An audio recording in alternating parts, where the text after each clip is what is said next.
For at illustrere, hvordan en lodning af en kabelsko og en ledning kunne se ud, viser jeg her kort, hvordan det kan gøres. Først og fremmest skal vores ledning afisoleres.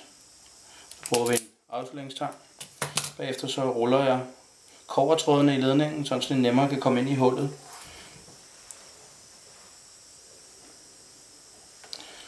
Jeg sætter den ind, og inde bag i, der er et lille hul, hvor vi kan komme ind og lodde bagefter. Sådan så kommer trådene igennem det lille hul, som I kan se her. Så har jeg varmet loddekolben op i forvejen, og det kan I se ved, at den er varm nok til at smelte tænden. Så ruller jeg min loddetænd ud. Man kan enten lave en lille opsats, man plejer bare at finde det, som er nær en selv.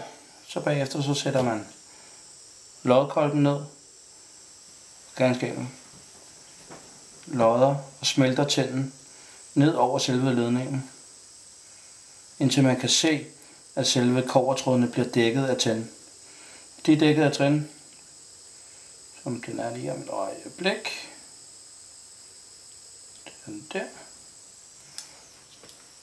Slukker loddekolben igen. Renser lige tænden med en fugtig klud.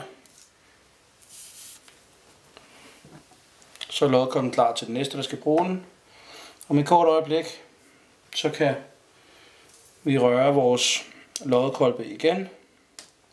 Sådan der, det sidder helt fast. Det er et eksempel på, hvordan vi kunne lodde